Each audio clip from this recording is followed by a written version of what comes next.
quiero invitar a todos a buscar en su Biblia, en el libro de los Hechos, capítulo 2. Estaremos leyendo, dando lectura a los versículos 14 al 42.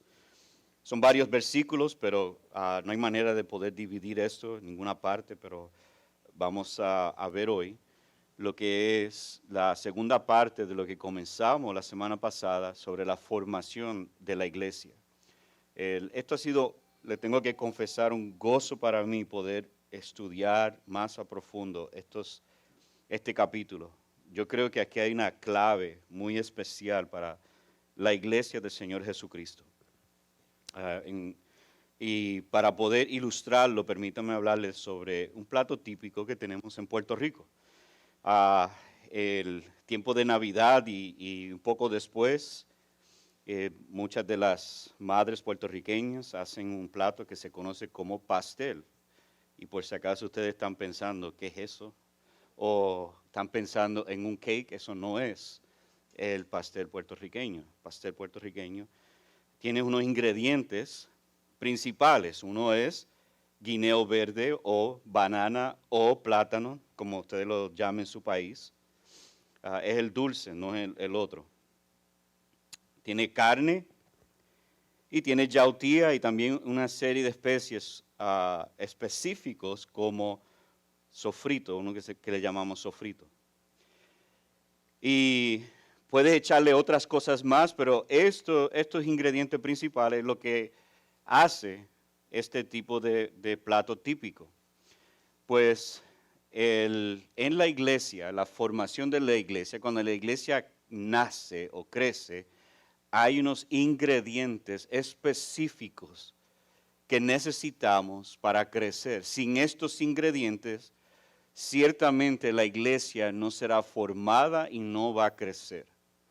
Y en el capítulo 2 los tenemos aquí, estos ingredientes o estas cualidades para que una iglesia pueda crecer. Y cuando hablo de crecer, no solamente estoy hablando de números, estoy hablando en todo el sentido. La iglesia de Jesucristo es una herramienta orgánica, es decir, ella crece y debe crecer. Entre más crece, debe de ir y llevando el evangelio, enviando. Y lo vemos desde el principio, cuando comenzó, creció, y mira, hoy estamos 2000 años después aquí en Oklahoma. De Jerusalén a Oklahoma hay que manejar bastante. Y en 2000 años hemos llegado, el evangelio ha llegado hasta acá y más lugares. Así que la iglesia del Señor Jesucristo va a crecer, debe crecer. Pero hay unos ingredientes, hay ciertas cosas que deben de estar en una iglesia para que pueda seguir creciendo. Y eso lo que yo creo que es el punto que vamos a ver en estos versículos, de hecho de todo el capítulo 2. Vemos un plan, un panorama, una manera para nosotros ver cómo la iglesia del Señor Jesucristo debe de seguir formando y creciendo. Vamos a dar lectura ahora a estos versículos y vamos a ver después algunos puntos específicos de estos textos. Versículo 14 dice así: en el nombre del Padre, y del Hijo, y del Espíritu Santo.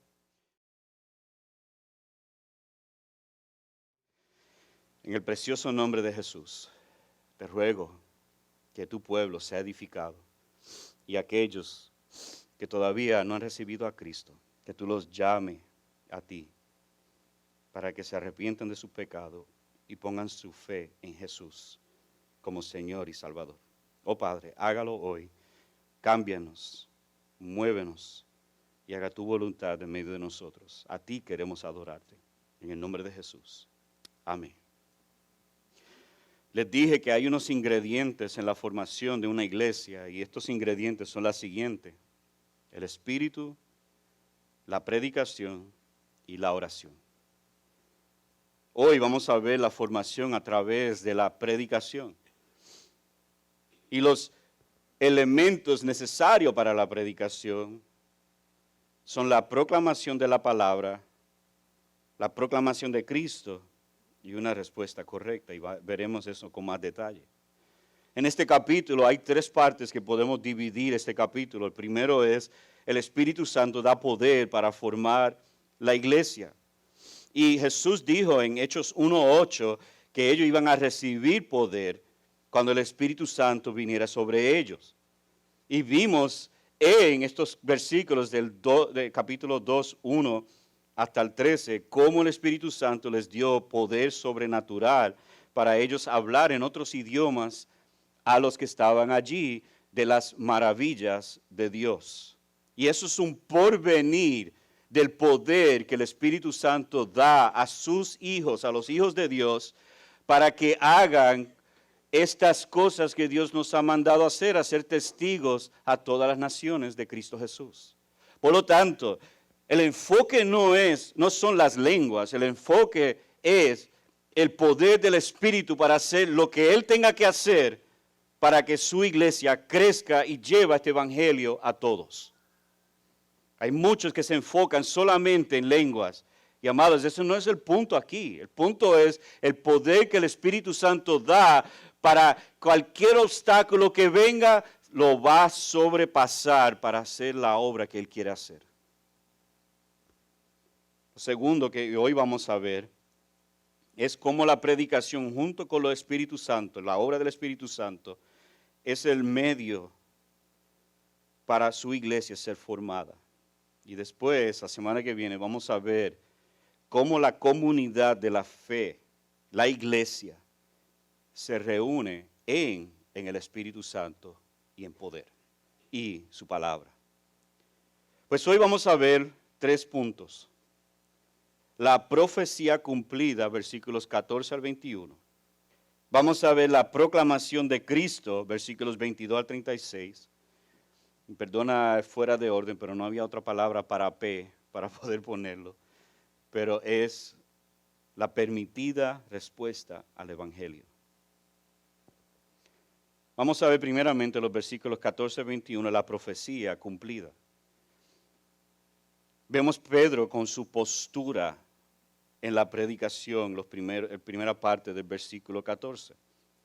Había una acusación dada a los que estaban hablando en otros idiomas que estaban borrachos, o sea, que estaban burlando por estar haciendo esto. Y Pedro se pone en pie. Ustedes pueden sentir el drama aquí. Como él va a parar esto inmediatamente y va a hablar sobre esto frente de las multitudes. Y se pone en pie para hablar. Esto nos llama la atención porque él va a ser el líder que va a llevar a cabo, inaugurar lo que es la iglesia. Pedro, el cual Jesús dijo, cuando dijo, de esta roca edificaré mi iglesia. Este mismo Pedro se levanta para empezar el trabajo de la iglesia de Jesucristo. Y él usa la herramienta dado por Jesús, la predicación de su palabra. Así que se pone en pie. Anteriormente hemos visto a Pedro huyendo, negando a Jesucristo. Hemos visto a Pedro hacer varias cosas, pero ahora lo vemos puesto de pie, lleno del Espíritu, para proclamar la palabra de Dios. Bueno, yo puedo estar todo el día hablando de Pedro, pero no voy a hacer eso. Pero esto nos debe motivar a nosotros. Se pone en pie y empieza a hablar. Junto con él estaban los otros 11 discípulos, apóstoles. Incluyendo a Pedro serían 12. Aquí los otros 11 también, junto con él. Lo que parece ser es ellos empiezan a predicar lo que él está predicando. O sea, es decir, ellos están entre toda esta gente y están hablando lo que está hablando Pedro. Pedro está guiando y ellos están proclamando y ayudándolo a él en esta predicación. Vemos después su predicación. En este versículo él dice, alzó la voz y les declaró. Ahora, si yo les predico a ustedes así, bien suave, ay, qué bueno es nuestro Dios, ustedes se van a aburrir y se van a dormir. Pero ahí el alzar la voz no es igual o semejante a autoridad. pero hay que proyectar la voz para que otros escuchen lo que dice la palabra de Dios. A mí me maravilla que cuando Dios habla en el Antiguo Testamento vemos cosas como estruendo. Dice como olas. No sé si ustedes han ido a una playa y escuchan las olas cuando dan. Uno no puede ni casi hablar con la gente al lado de uno porque son fuertes, te llama la atención. Pero aquí Pedro alzó su voz y empieza a declarar y predicar con autoridad, la autoridad dada por el Espíritu Santo. Y empieza a proclamar la palabra. ¿Y qué contiene la palabra? ¿Qué contiene el mensaje? Bueno, Pedro empieza a presentar su mensaje, el versículo 14 y 15, y él da lo que se conoce como una apologética, una defensa de lo que está sucediendo en este momento. Él dice que es la tercera hora, o sea, las 9 de la mañana. Ahora, yo conozco muchos borrachos en mi isla. Y a las 9 de la mañana los borrachos están dormidos todavía. Así que ellos no salen hasta después y empiezan a beber. Entonces es lógico ver que ningún borracho a las 9 de la mañana va a estar despierto. Y él le pone una lógica aquí a todos ellos. Nadie a las 9 de la mañana está bebiendo. De hecho, los judíos comían a la cuarta hora, que es a las 10 de la mañana. Esa es la hora que todos se levantaban y empezaban a cocinar y a hacer su desayuno. Así que el hecho de que hay algunos judíos borrachos a esta hora no tiene sentido. De hecho, su argumento es que no comieron desayuno y no hay tiempo para emborracharse porque es muy temprano. Si aún ellos hubiesen desayunado y bebido, bueno, eso no va a pasar hasta la hora después. Así que es muy temprano para ellos estar haciendo esto. Pero el problema aquí no es la borrachera a las 9 de la mañana. Pedro va al punto. El problema aquí es que ustedes no entienden la profecía que se está cumpliendo ante sus propios ojos. La reacción de los incrédulos es burla, pero esto es real. Ahora Pedro los lleva a las Escrituras. Él empieza a caminarlos a ellos, a mostrarle que hay una profecía que fue dicho mucho antes acerca de este evento, y lo vemos en los versículos 16 al 21. Donde vemos la palabra proclamada. Pedro cita a Joel capítulo 2, versículos 28 al 32, y al final el versículo 39. Y este evento del Espíritu Santo llegando, escúchame, es el principio de los últimos días. Nosotros estamos viviendo en el principio de los últimos días. Los últimos días no han llegado, están por llegar. Pero estamos actualmente, desde este momento hasta hoy día, estamos viviendo en los principios de los últimos días. Ahora, Pablo y Juan citan este texto y en unos momentos yo les voy a mostrar por qué estamos en los principios de los últimos días. Y vamos a ver el texto que predicó Pedro. Versículo 17 al 18, vemos la primera parte de la profecía. Y vemos aquí una serie de personas que van a hacer algunas cosas que no son normales para ese tipo de personas. Hijos, hijas, jóvenes, ancianos, siervos también. Y siervas. ¿Por qué esto es raro? Porque típicamente en el Antiguo Testamento 3 personas recibieron el Espíritu Santo. Primero, los profetas. Segundo, los reyes. Y tercero, los sacerdotes. Pero ahora ellos están viendo personas común y corriente. Son llenos del Espíritu Santo. Amado, esto nos apunta a nosotros hoy día, donde la iglesia del Señor Jesucristo, todo creyente, todo el que es un hijo de Dios, tiene el Espíritu Santo. El hermano Guillermo esta mañana leyó Efesios capítulo 1, cuando habla que el Espíritu Santo es el sello, la garantía, el depósito para nuestra redención completa. Todo cristiano tiene el Espíritu Santo, todo. Y Él opera en nosotros para hacernos más como Cristo. Entonces, la pregunta que debes de hacerte, ¿estás siendo más como Cristo? Si no, no tienes el Espíritu Santo. Y por ende, no tienes salvación. Dios el Espíritu nos lleva a ser más y más como Cristo. Esta primera señal muestra que el Espíritu Santo opera en la vida de los creyentes y hará todo lo que tenga que hacer. Él es soberano, Él es Dios y Él va a hacer lo que le place en nuestra vida con el fin de hacernos más como Cristo. Entonces vemos en estos versículos todas estas personas que son común y corriente, como tú y yo, recibiendo el Espíritu Santo, lo que antes en el Antiguo Testamento no se veía. Y esto es una señal de los últimos días.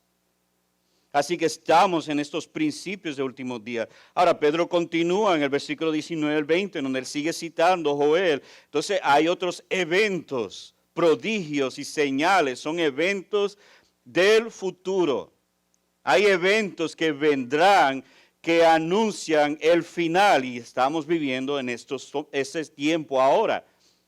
El hecho de que cada cristiano recibe el Espíritu Santo es una señal, es una proclamación que los días finales han de llegar y eso nos debe dar temor y temblor. Noten lo que dice aquí. Mostraré prodigios arriba en el cielo. Estoy convencido que eso tiene que ver con el Espíritu Santo que vino desde el cielo. Miren capítulo 2, versículo 2. Y de repente vino ¿de dónde? Del cielo. Un ruido como el de una ráfaga de viento impetuoso que llenó toda la casa donde estaban sentados. Vemos esto que vino del cielo y luego unas señales que vendrán en el futuro. ¿Qué hacemos con estas otras señales del versículo 19, la última parte, hasta el 20? Bueno, Apocalipsis 6:12 nos habla que estos eventos, hay unos eventos parecidos a esto, cuando se abre el sexto sello, donde vendrá la ira del Cordero, cuando Jesucristo vendrá y traerá su ira sobre la tierra. ¿Cuándo va a llegar ese día? No sabemos. Puede llegar hoy. Puede llegar mientras estoy predicando. Gloria a Dios. Puede llegar mañana. No sabemos. Y el que te dice que sabe es un mentiroso. No sabemos cuándo vendrá el Hijo de Dios, el Cordero de Dios, en su segunda venida. Así que está apuntando, hay eventos que van a suceder, que van a inaugurar la segunda venida de Jesucristo. Y aquí en Joel estamos viendo estas señales. Las señales son sangre, fuego, columna de humo. El sol convertirse en tinieblas y la luna en sangre. En otras palabras, lo que estamos viendo aquí, habrá mucha muerte. Habrá mucho dolor. Cristo vendrá no como el siervo humilde, vendrá como rey poderoso. Para acabar con el pecado, para acabar para siempre con Satanás, para cambiar la tierra, una tierra nueva y cielo nuevo. Para así poder vivir con Él para siempre. Cristo tiene que volver para cambiar todas las cosas y lo hará bajo estas señales donde el mundo se acabará y veremos muchos morir. Este día está por llegar. Y amados, si el primer evento sucedió del Espíritu Santo, tenlo por seguro, el segundo vendrá. El Espíritu Santo vino, primera señal. La segunda va a venir. ¿Cuándo? No sabemos. Entonces Dios mostrando misericordia para que otros puedan venir a Cristo, para que el Evangelio puede seguir siendo predicado. Ahora, hay un evento que sucedió muy parecido a esto en el libro de Lucas durante la muerte de Jesucristo, durante la crucifixión de Jesús en Lucas 23, 44, 45. Escucha lo que dice. Era como la hora sexta, muy temprano todavía, cuando descendieron tinieblas sobre la tierra hasta la hora novena. O sea, 3 horas de oscuridad durante el día. Versículo 45 dice, al eclipsarse el sol, el velo del templo se rasgó en dos. Estos eventos vienen antes que venga el día grande y glorioso del Señor. Y el día grande y glorioso del Señor es su segunda venida. La primera se cumple, la segunda está parcialmente cumplida, la muerte de Jesucristo se cumplirá en su segunda venida. Ahora, ¿qué hacemos con esto? ¿Qué debemos responder tú y yo? ¿Cómo debemos tú y yo responder? Y aquí vemos en versículo 21 el escape del día terrible del juicio. ¿Cómo yo puedo escapar a ese día del juicio, la cual todo el que rechaza a Cristo será juzgado y enviado al infierno? ¿Cuál es la respuesta? ¿Qué yo debo de hacer? Versículo 21 nos dice, y sucederá que todo aquel que invoque el nombre del Señor será salvo. El apóstol Pablo cita este texto en Romanos 10, 19. Permítame leerlo porque yo creo que la Biblia es la mejor herramienta para interpretar la Biblia. Entonces vamos a interpretar este texto con las Escrituras. Dice Pablo, que si confiesas con tu boca a Jesús por Señor y crees en tu corazón que Dios lo resucitó de entre los muertos, será salvo. Gloria a Dios. Porque con el corazón se cree para justicia, porque con el corazón se cree para justicia y con la boca se confiesa para salvación. Pues la Escritura dice, todo el que cree en Él no será avergonzado. Porque no hay distinción entre judío y griego, pues el mismo Señor es Señor de todos, abundando en riquezas para todos los que le invocan. Y ahora Pablo cita el texto en versículo 13, porque todo aquel que invoque el nombre del Señor será salvo. ¿Qué significa invocar? Pues Pablo nos dijo, invocar es confesar con tu boca que Jesús es el Señor y creer en tu corazón que Dios lo resucitó. Es decir, hay un cambio en mí donde mi alianza es hacia Cristo y no a mí mismo o al mundo. Yo cambio ahora de seguir y servir a este mundo y ahora sirvo y creo en Jesucristo. El invocar es una señal, es un medio para yo decir, mi alianza ahora está con este gobernador. Cuando hay guerra, cuando hubo guerra, los romanos iban hacia sus enemigos y les decían, invoquen a César como Señor, si no morirán. Y si ellos no lo hacen, ciertamente los soldados los mataban. ¿Por qué? Porque ellos están en contra de César, el cual ha conquistado ese país. Ahora bien, vemos la misma imagen aquí. Cristo ha vencido a Satanás. Cristo ha vencido el pecado, Cristo ha vencido la muerte y ahora Él va como juez con su espada en la mano y le dice a todos nosotros, invoca mi nombre para ser salvo, si no, sufrirá las consecuencias. Hay una parte de gracia y juicio aquí que no podemos divorciar. ¿Qué debemos de hacer nosotros? La espada está en la mano, su palabra. Y Él está con su voz de gracia, manso y humilde, llamándonos a Él. Y con otra voz, si me niegas, ciertamente recibirá mi ira.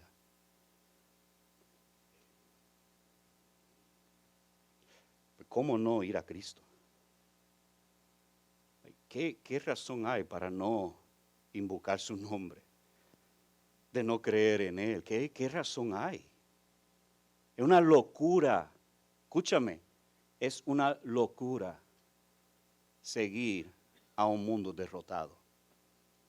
Es una estupidez, no hay otra palabra que ponerlo. Es una locura seguir a un enemigo derrotado, sabiendo que Cristo es victorioso. Entonces, ¿qué te impide hoy venir a Cristo y invocarlo a Él como tu Señor y Salvador? Qué bueno hay en este mundo que tú tienes que rechazar la gloriosa oferta de gracia para venir a Él y ser salvo de ese terrible día. Esa es la invitación. Todo el que invoque el nombre del Señor, a Jesucristo, será salvo. Pero Pedro continúa. Esto te digo, esto es para aquellos que quieren ser predicadores, aprenden este sermón. Este es un sermón que yo creo que es lo más correcto, perfecto que uno puede leer, a diferencia de las de Jesús, obviamente, pero este sermón que Pedro predica es exactamente como un sermón se debe predicar. Yo les dije la semana pasada, yo tengo el gozo hoy de poder predicar un sermón. Ahora Pedro los lleva a Cristo. Cuando él dice, como que él dice, el Señor será salvo, ahora como que su mente va hacia Cristo. Él empieza a desarrollar quién es Jesucristo. Noten el texto del versículo 22 al 36, él da la prueba que Jesús es el Señor. Y escuchen estas palabras, Jesús el Nazareno. ¿Y por qué usa Jesús el Nazareno? Para poder ellos entender que él vino como hombre. Dios se hizo hombre. Varón confirmado por Dios entre ustedes. Y la confirmación son los milagros, prodigios y señales que Dios hizo en medio de ustedes a través de Él, tal como ustedes mismos saben. La confirmación de Jesús es que Jesús públicamente mostró los milagros, prodigios y señales. Miles de personas vieron lo que Cristo Jesús hizo. Y lo que Él hizo no se puede negar. Tú puedes querer negar lo que hizo Jesucristo. Pero hay un número de testigos grande que han visto lo que hizo Jesucristo en el primer siglo. Y para nuestro beneficio está documentado en la palabra de Dios y confirmado por muchos testigos. Y después que Jesús resucitó, más de 500 lo vieron a Él, según Pablo en 1 Corintios 15. En otras palabras, ellos lo sabían. Juan nos dice en Juan capítulo 21, 24 y 25, este es el discípulo que da testimonio de estas cosas y el que escribió esto, y sabemos que su testimonio es verdadero. Y hay también muchas otras cosas que Jesús hizo, que si se escribieran en detalle, pienso que ni aún el mundo mismo podría contener los libros que se escribirán.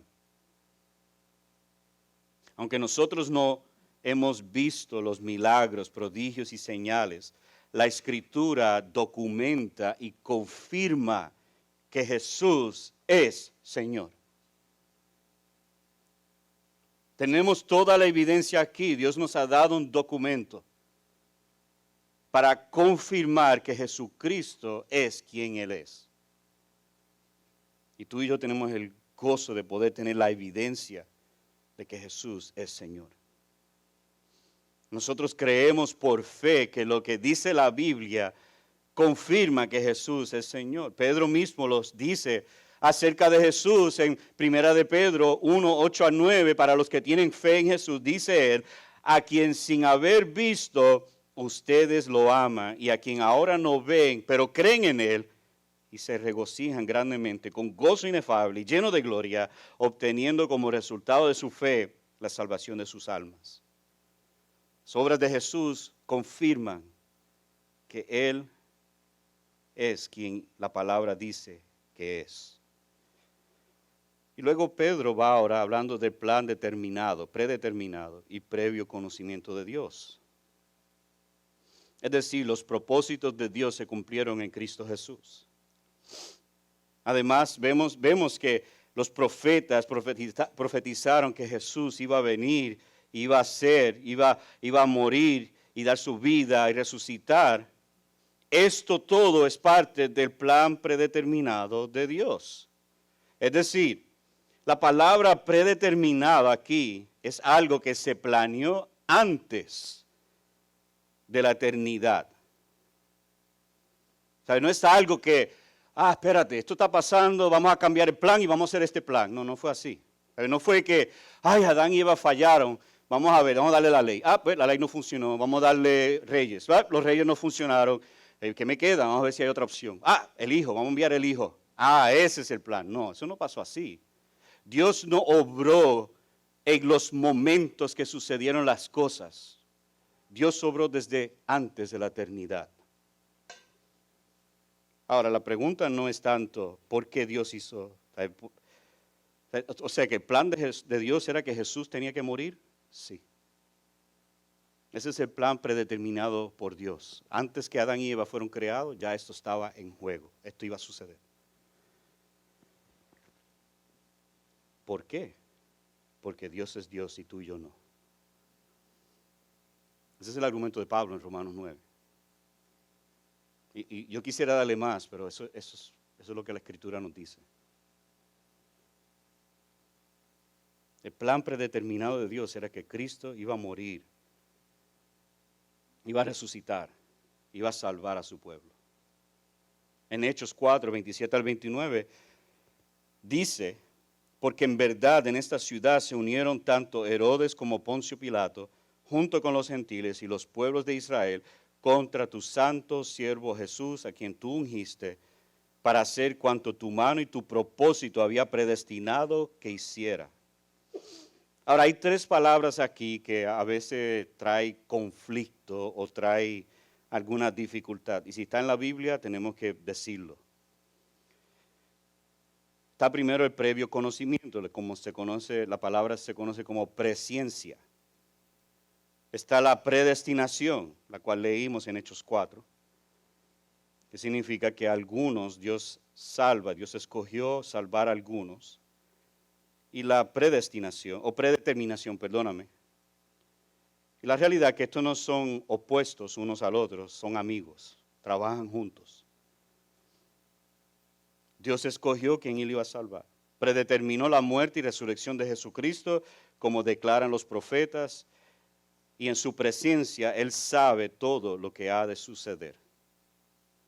Dios lo planeó, Dios escogió, Dios sabe todas las cosas, a Él sea la gloria. Y si Él no hace esto, Él no sería Dios. Deja que eso corra en tu mente un rato más. Si Él no hace esto, Él no es soberano. Si estas cosas no suceden por Dios, Dios es limitado y Dios no puede ser limitado y no estamos sirviendo a un Dios soberano.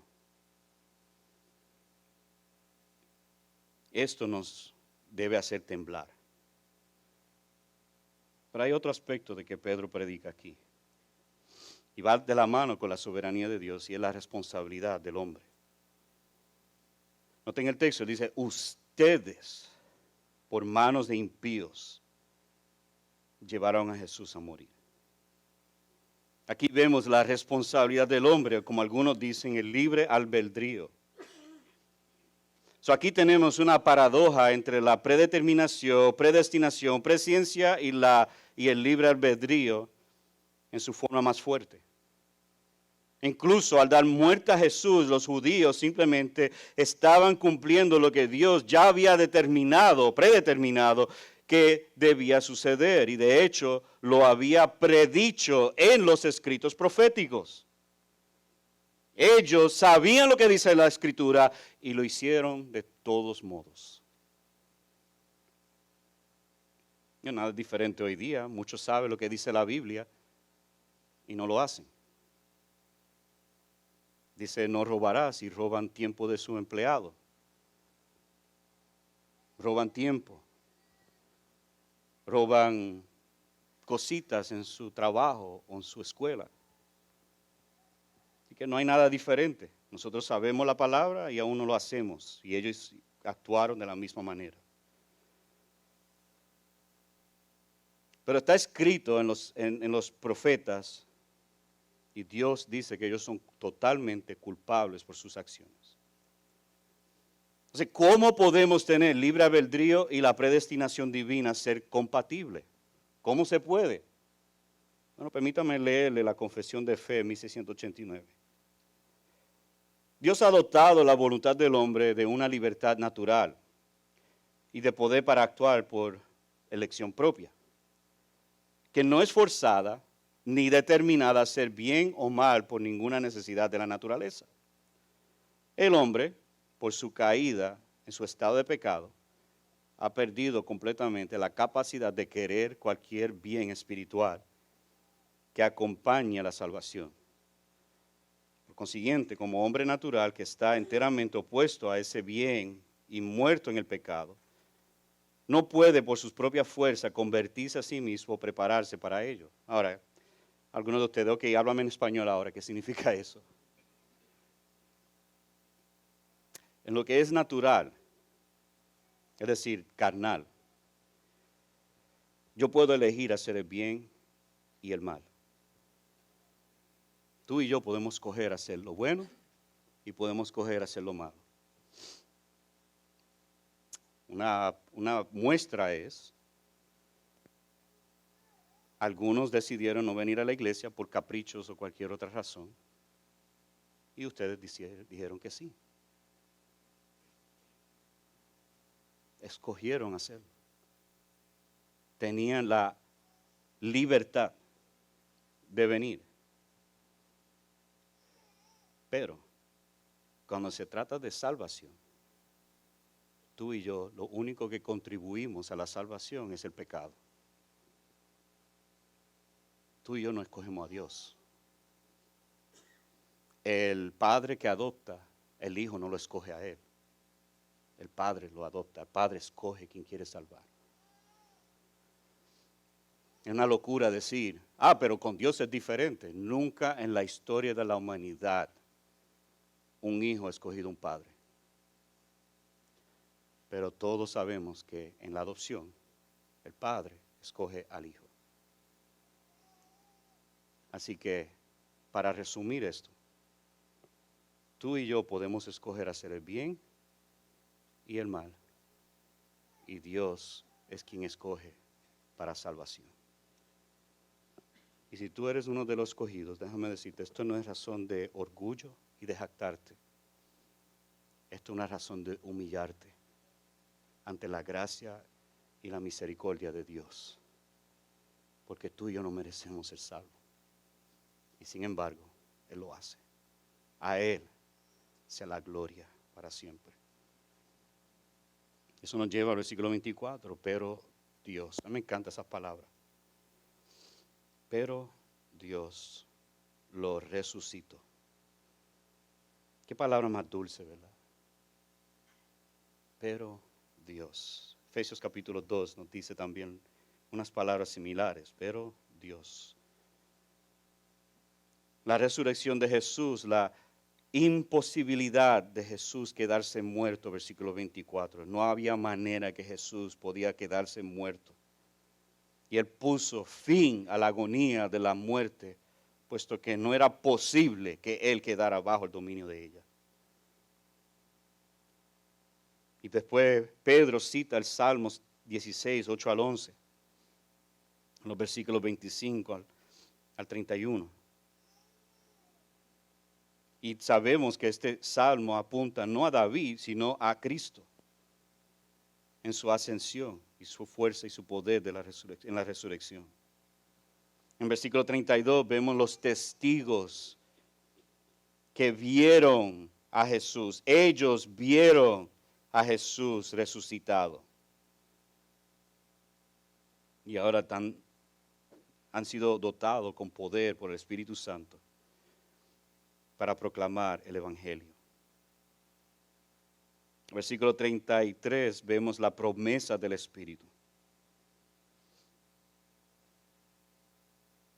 Vemos este plan, cómo Dios desarrolló todo, cómo Dios lo resucitó y cómo Dios envía la promesa del Espíritu Santo, versículos 33 a 36. Lo que nos debe maravillar aquí es cómo Dios opera en la salvación de principio a fin.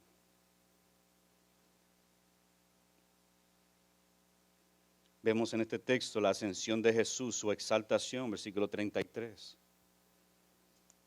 Y eso lo vimos en Hechos capítulo 1, una de las partes más bellas del Evangelio, la ascensión de Jesús, donde Él está reinando a la diestra del Padre y volverá por su iglesia.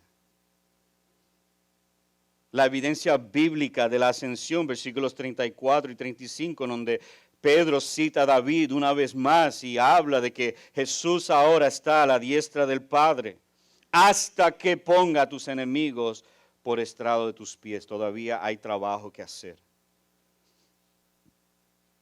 Dios lo hizo, Señor y Cristo. Versículo 36. El Señor del versículo 21 es el Señor Jesucristo del versículo 36. El cual nosotros invocamos es Jesucristo el Señor. ¿Cómo debemos responder al Evangelio? Y ahí Pedro nos dice en estos versículos 37 al 42. ¿Cómo debemos responder? Ahora, cuando hablé de elección, permítame ayudarlo con algo. Esto es una doctrina pesada, yo lo sé. Yo no pretendo poder explicarlo en unos minutos. Pero en cuanto a tú y yo, la elección le pertenece a Dios.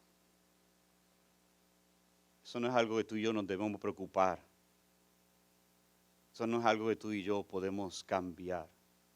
Los decretos de Dios son eternos y Él hace lo que le place. Él sigue siendo Dios.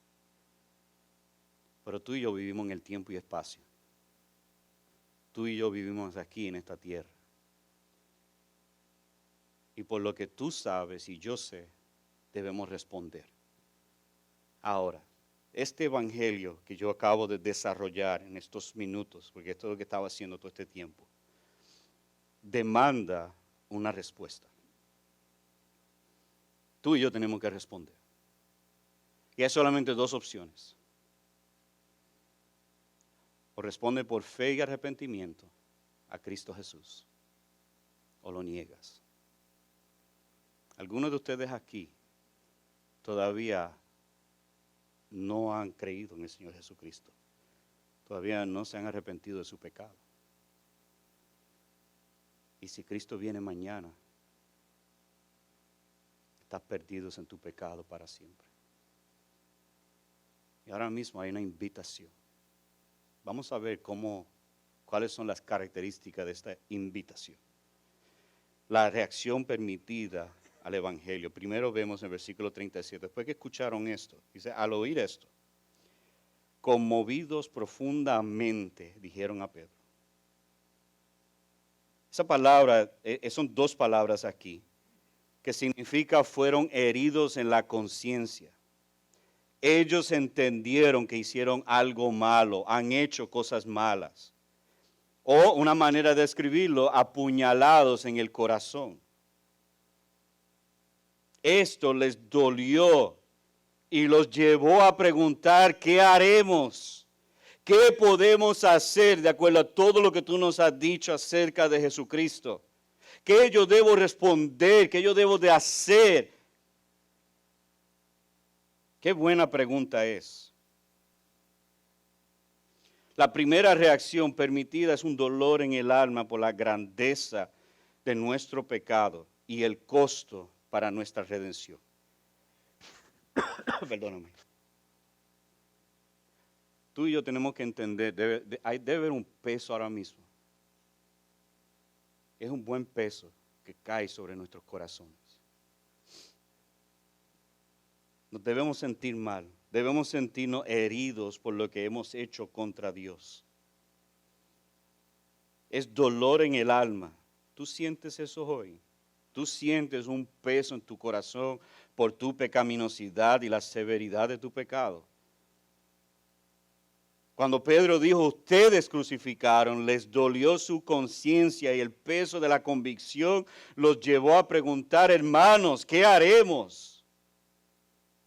Y Pedro le responde, en un momento vamos a ver. Yo tengo que preguntarte eso de acuerdo a este texto. ¿Qué puedo hacer para aliviar el dolor que siento de mi maldad? Si tú sientes hoy un dolor en tu alma por lo que has hecho, la próxima pregunta que tú debes hacerte es, ¿qué debo de hacer para aliviar este dolor de la gran maldad que yo he hecho? Pedro nos dice, versículo 38, arrepiéntanse y sean bautizados.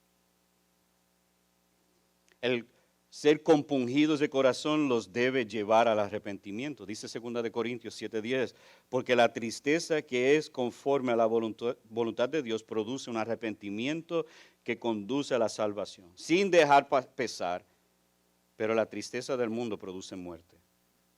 En otras palabras, el peso de la tristeza de tu pecado debe conducirte, si es de Dios, te va a conducir a un arrepentimiento que lleva a la salvación. El arrepentimiento es virar, es ver que yo voy por un camino malo y tengo que virar hacia el camino que es Cristo Jesús. Él es el camino, Él es la vida y Él es la verdad. Por lo tanto, cuando yo me arrepiento, no me arrepiento por la situación, me arrepiento hacia un Salvador. No es solamente arrepentirme por arrepentirme, es una tristeza del mundo.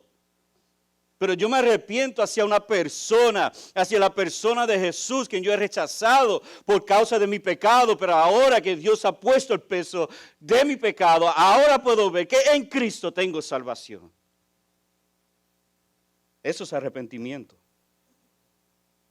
Pero hay una segunda respuesta que Pedro los llama a ellos a hacer inmediatamente y dice, sean bautizados en el nombre de Jesucristo para perdón de sus pecados.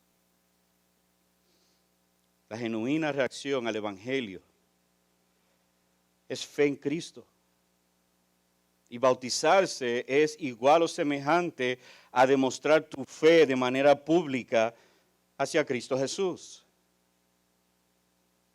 Otra vez, el bautismo está conectado con la fe. Yo cuando fui bautizado, era porque yo deposité mi fe en Cristo y me uní a Él. Y al ser bautizado, yo quiero mostrar públicamente que yo he muerto con Cristo y he sido resucitado junto con Él. ¿Por qué nos bautizamos en el nombre de Jesús? Porque estamos respondiendo por fe en Cristo para salvación y lo seguimos naturalmente en el bautismo. Tengo que arrepentirme. Tengo que creer en Jesucristo, tengo que bautizarme, tengo que sentir tristeza por mi pecado. Estos todo viene con un mismo paquete. De hecho, la Biblia no distingue estas reacciones al Evangelio. El bautismo es hacer nuestra fe pública. Es decir, Mateo 10, 32 a 33, dice, por tanto, todo el que me confiese delante de los hombres, yo también le confesará delante de mi Padre que está en los cielos. Gloria a Dios por eso, ¿verdad? Pero, este pero no es tan bueno, por si acaso. Cualquiera que me niegue delante de los hombres, yo también lo negaré delante de mi Padre que está en los cielos. No hay área gris con Cristo. No hay. Yo exhibo mi fe de manera pública en el bautismo. Pedro les dice, si hacen eso, recibirán el don del Espíritu Santo. Pedro continúa la invitación en el versículo 39, dice, porque la promesa es para ustedes y para sus hijos y para todos los que están lejos, para tantos como el Señor nuestro Dios llame. ¿Cómo yo sé si estoy llamado? si ahora mismo tú sabes que tienes que arrepentirte y creer en Jesús? Esos son los llamados, solo los llamados pueden responder. Ahora Dios está llamando a todos. Los que responden, los que entienden. Si tú entiendes que tú has pecado contra Dios y que Cristo es el único que te puede salvar, ven a Él hoy. Él te está invitando para que venga. Si tú lo entiendes, venga a Él. Y dice Pedro, sean salvos de esta perversa generación. Esta generación se pone peor y peor y peor. De más malo la cosa, cada vez vemos la maldad incrementando, aumentando, más y más. Esta generación verdaderamente está perversa en todo el sentido. Cristo nos llama a ser salvos de esta perversidad. Venga a Él. Vemos el poder de la palabra. Tú sabes por qué como iglesia nosotros no hacemos trucos aquí, no tenemos magia o no tenemos humo y explosiones y una banda que es de lo último del siglo. ¿Sabe por qué no tenemos todas esas cosas? Porque eso es una ilusión. El poder está en su palabra. Ahí está. Todo lo que tú necesitas, aquí estás. Aquí está. Todo lo que tú necesitas. Este libro tiene poder. Tiene poder para cambiarte totalmente. ¿Cómo yo me atrevo a usar otros medios para llevar el evangelio cuando ya Dios me dio el medio? Ya Dios nos dio lo que necesitamos hacer. Y mira lo que pasó. Recibieron la palabra y obedecieron. 3,000 fueron añadidos. ¿Y qué pasó? Bajo la misma palabra que escucharon, ellos se unían. Versículo 42, se dedicaban continuamente a la enseñanza de los apóstoles, a la comunión, al partimiento del pan y a la oración. Y esto lo vamos a ver con más detalle la semana que viene. Si estás visitando, te invito para la semana que viene para escuchar la tercera parte de esta formación de la iglesia. Vemos cómo por el Espíritu, en el poder del Espíritu, los 120 fueron y predicaron, y los 2 apóstoles específicamente empezaron a predicar a las multitudes.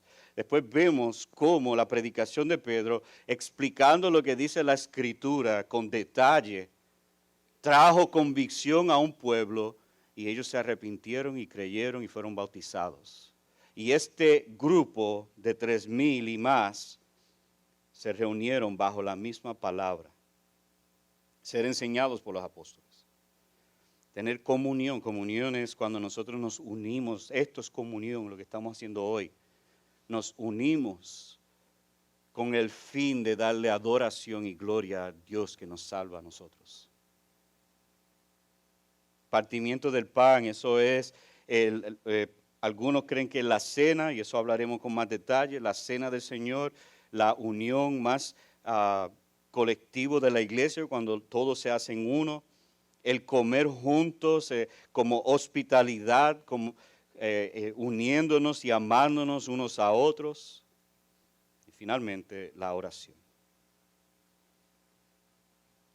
Eso es lo que necesitamos como iglesia. El Espíritu y su palabra. Espíritu y la palabra. Este sermón que Pedro predicó explica el Evangelio con muchos detalles. La manera que el Espíritu Santo forma la iglesia es a través de la predicación de la palabra de Dios, la Biblia. Así que como iglesia estaremos comprometidos a continuar predicando la palabra domingo tras domingo, miércoles tras miércoles, porque ahí es como el Espíritu Santo opera en nuestras vidas. Y yo estoy seguro que el Espíritu Santo está obrando en nosotros. Porque cuando su palabra es proclamada, Él cambia nuestras vidas. Él nos lleva de gloria en gloria. Nos trae convicción, nos trae gozo, nos trae alegría estar en Cristo. Por lo tanto, amados, sométanse al Santo Espíritu para que Él los llene de fruto, para la gloria de nuestro gran Dios. Y si hoy no conoces a Cristo, te suplico por amor a Jesús, hoy, venga a Él. Venga a Él en arrepentimiento de tus pecados y fe en Jesucristo. Y sea bautizado. Como iglesia nos traerá gran gozo de poder tener bautismos comenzando el año con aquellos que responden a la palabra de Dios. Así que venga a Él. Si después del servicio yo voy a estar aquí, podemos hablar, o si quiere hablar con otros de los líderes, con mucho gusto. Pero queremos que sepas quién es Cristo, para que tú seas salvo, incluido en la iglesia de Jesucristo, para la gloria de su nombre y para el bien de nuestra alma.